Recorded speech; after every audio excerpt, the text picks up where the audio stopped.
When did your something is very wrong here feeling turned out to be true? Not me, but my mom. When I was about 10 years old I got invited to spend the night at my really good friend's home. My mum said no. I begged her to let me go, but she was adamant that I couldn't. She said she just didn't feel right about it and that no amount of pleading was going to change her mind. A few weeks later my friend's dad was arrested for child pornography. After he went to trial it was found that he had also molested several young girls. He would have his daughter invite them over for a slumber party and then touch them when they went to sleep. If my mum hadn't trusted her gut feeling I could have been one of his victims. This is all too real. When I was 8 years old, 2nd or 3rd grade, can't remember which, I stayed the night at one of my friend's houses. She lived in the house right beside ours. I woke up in the middle of the night to her dad performing oral sex on me. Years later I had to testify in court, because turns out, he had been molesting, raping his children.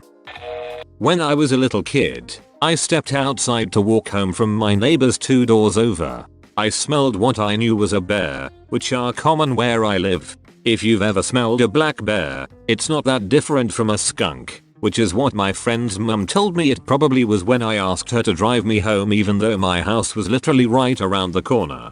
The thing is, a skunk smell is strong, but doesn't, like, travel. A bear smell is more permeating. Begrudgingly, she drove me, only to see the bear sitting on my back steps outside the door I would have tried to enter my house with. Black bears aren't that vicious, but my friend's mum apologized immediately about not believe me. Could have walked straight into that thing at the age of 12. I had no idea bears had a strong smell to them. Oh, they stink to high heaven. I work at a psych hospital. I was in the cafe with an adult unit and the adolescent unit was also there. I had known one of the kids from when she was on the children's and normally we had a good rapport. I went to say hi and told her I was proud she had been staying out of trouble. A few of the other girls reacted weirdly to me saying it and the girl looked guilty. I told the staff on the unit and said they should keep an extra eye on the girls, because I had bad vibes about it. The staff kinda brushed me off. A half hour later 4 girls, including the one I knew literally almost killed the 2 staff. One got her head bashed in, and suffered brain trauma and the other staff was blinded in one eye. My grandparents were driving up a steep mountain road behind a logging truck, when my grandmother started having a mild panic attack. She just kept saying something's not right. Pull over. We need to pull over so my grandpa didn't settled her down. After a few minutes she was fine and they kept driving. A mile or 2 up the road the load of trees had come loose and spilled off the truck. That's some Final Destination it if I ever heard it. Yeah, OP's grandparents are definitely going to be hunted by death now. Well, but, isn't that, like, standard procedure for old people? Yay, that's why they're tired all the time. They just don't have the heart to tell you I can't run right now, because I was running from the Grim Reaper all night. I hate being behind logging trucks. I always envision them falling off and crushing my car. I used to be a lifeguard in a very small gated community with a lot of wealthy people. I also used to sing at the local church services. I met the pastor in that context and something about him just seemed off. It wasn't anything I'd be able to articulate. I just didn't like him. He just made my gut drop. Later, I noticed that the local pastor was spending a lot of time at the pool watching the little kids swim, one little boy in particular. He would have a towel ready for him. He'd have the kid sit on his lap to dry off. As far as I knew, he wasn't babysitting him. He was just there, watching and touching. It made my hackles rise. I told his parents that the way the pastor was interacting with their son made me uncomfortable. They investigated and it turns out the pastor was going to their home when they weren't there and spending time with that little boy in his bedroom. They didn't give me any more details than that, but it was implied that something still had been going on. I don't know what happened to him after that, but he was obviously removed as pastor from the church. It's so important to trust your gut on these things. It's a really good thing that you told his parents, then. Good on you. Honestly good on the parents too for actually taking it seriously and looking into it.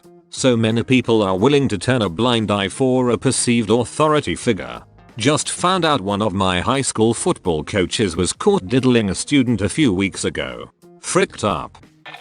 I was at a party when I was in college when two older dudes showed up. The place was packed and most people were drunk. I noticed something was a bit off about them. They never smiled and weren't really talking to anyone. Finally someone accused them of feeling around in their back pocket and it turned out they were lifting wallets from drunk college kids. Once confronted, one of the guys stabbed the kid in the stomach with a smallish knife. They left slowly and were never caught. It was pretty surreal. The kid who got stabbed turned out fine. That's way crazier than where I thought this was going. I has a similar situation in college where it was two guys in Hooters t-shirts that nobody knew who were keeping entirely to themselves. They would just smile and walk away when people approached them to ask who they were. Turns out they were undercover cops. They didn't stab anyone or steal anything but they totally ruined the party. Hooters t-shirts. Mayo, like that makes it less conspicuous. What do college kids like? I don't know. Hooters? Good enough. It was just like that in my college.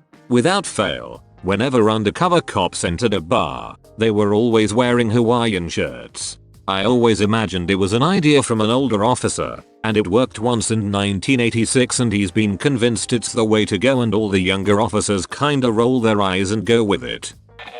Went for a weekend away with a group from my local scouting area, back in the 80s. I didn't know them all. Went to make up the numbers and get some climbing, canoeing, caving done.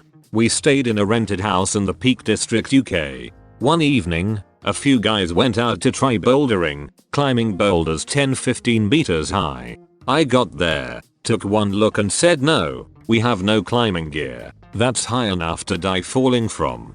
I got the mickey taken, chicken, etc. So I left them to it and walked back. An hour later one guy fell 10 meters and split his skull open on the rocks below, killed instantly. 10-15 meters for bouldering is insane. I wouldn't even consider anything over 4 meters. To me, bouldering is about going sideways, not up. At a certain point it stops being bouldering and starts being free climbing without safety gear. Or as coroners see it, misadventure. I was also a scout. You were proven correct and as your instincts were telling you. The scout have saying like be prepared and so on for good reasons. Was also a scout and a fairly experienced boulderer. Pads and spotters should always be utilized. Bouldering can be very safe or very dangerous depending on your prep work. This happened almost 30 years ago, but I remember it like it was yesterday. I was probably 8 or 9 at the time and had been at the store buying candy for the weekend with the girl from next door. She was 1 year younger than me. A car stopped and the man inside opened the passenger door and asked me and my friend to get in the car. He was picking us up for our parents, he told us. I could not shake the feeling that something was wrong and remember thinking this is what my parents were talking about. I grabbed my friend's hand, said that we lived in that house right over there and pulled my friend with me. Went to their door, rang the bell, went straight in, and told the people living there what had happened. Turned out I was right. We were about to be kidnapped. Had a similar situation as kids, but generally being ALs we literally threw rocks at the van. My cousin's kids did the same. They were notorious little hellraisers anyway, but had that deceptively innocent air about them when they were young. A van pulled up while the two oldest boys, both under 10 at the time, were with two of their younger sisters. The man tried to coax them into the van. The girls responded by screaming curses at him while the boys threw stones. Neighbors came running out of their house yelling at the kids and it didn't get all sorted until the police showed up. Then everyone awkwardly realized the kids had done the right thing. Protectors of justice. It was 1:30 am, raining. I was riding my motorcycle down a 4-lane road, 2 lanes each direction with a middle turn lane. I saw a car approach a stop sign, perpendicular to me, in the parking lot of a bar and thought to myself he's going to turn left in front of me. I was going 45 miles per hour, let off the throttle and about 200-250 feet from him. He did exactly what I thought he was going to do. Grabbed my front and rear brakes, back tire locked up and kicked out to the left. I had maybe 40-50 feet in which I would either high side in front of the car and likely be ran over, slam into the driver door or rear driver door, or jump off to the right in a tuck and roll fashion. I jumped and my motorcycle slammed into the rear driver's side of his car. I had a couple scratches, bruises and a sore tailbone. But I wasn't ran over or hanging out in his backseat via glass window. Thank God for spidey senses. My cousin was killed in a collision just like this almost 2 years ago. The driver of the pickup truck didn't have his lights on though. We later found out he was drunk, so my cousin wasn't able to stop. His girlfriend was on the back of his bike.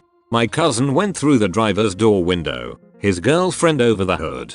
Both of them, and the driver of the truck, were all killed instantly. A lot of people I know pay better attention to motorcycles now. Unfortunately, it took the death of a good man to get there. I'm glad you're okay. Your maneuvering and instincts were very impressive, but it's too bad you had to use them. Stay safe.